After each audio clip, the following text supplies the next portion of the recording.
श्री सुखदेव जी कहते हैं, परीक्षित, कुछ लोगों का कथन है कि सूर्य से 10,000 योजन नीचे राहु नक्षत्रों के समान घूमता है। इसने भगवान की कृपा से देवत्व और ग्रहत्व प्राप्त किया है। स्वयं यह सिंगिका का पुत्र असुराधम होने के कारण किसी प्रकार इस पद के योग्य नहीं है। इसके जन्म और कर्मों का हम आगे वर्णन करेंगे। सूर्य का जो यह अत्यंत तपता हुआ मंडल है, उसका विस्तार 10,000 योजन बतलाया जाता है। इसी प्रकार चंद्रमंडल का विस्तार 12,000 योजन है और राहु का 13,000 योजन है।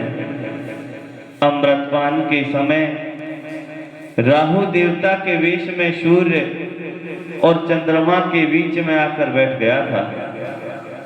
उस समय सूर्य और चंद्रमा ने इसका भेद खोल दिया था।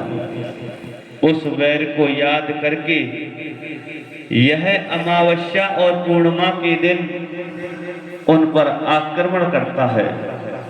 यह देखकर भगवान ने सूर्य और चंद्रमा की रक्षा के लिए उन दोनों के पास अपने प्रिय आयुध सुदर्शन चक्र को नियुक्त कर दिया है।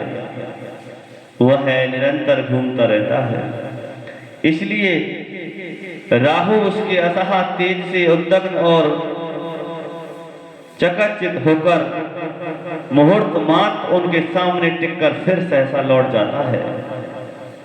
उसके उतनी देर के सामने ठहरने को ही लोग ग्रहण कहते हैं। राहु से 10,000 योजन नीचे सिद्ध, चारण और विद्याधर आदि के स्थान हैं।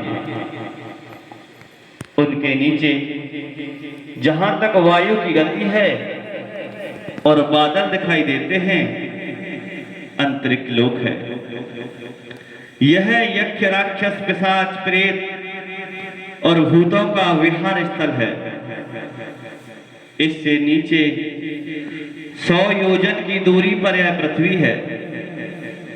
जहां तक हंस, गिद्ध, बाज और गरुड़ आदि प्रधान पक्षी उड़ सकते हैं, वहीं तक इसकी सीमा है।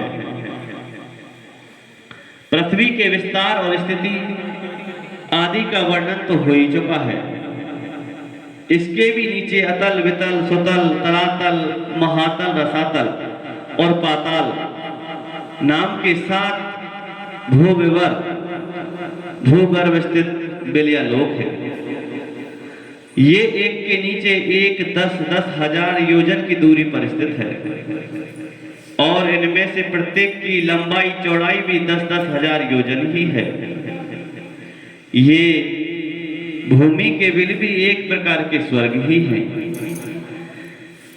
इनमें स्वर्ग से भी अधिक विषय भोग, ऐश्वर्य, आनंद, संतान, सुख और धन संपत्ति है। यहाँ के वैभवपूर्ण भवन, उद्यान और क्रीड़ा स्थलों में दैत्य, दानव और नाग तरह तरह की क्रियामयी क्रीड़ाएं करते हुए निवास करते हैं। वे सब गृहस्थ धर्म का पालन करने वाले हैं।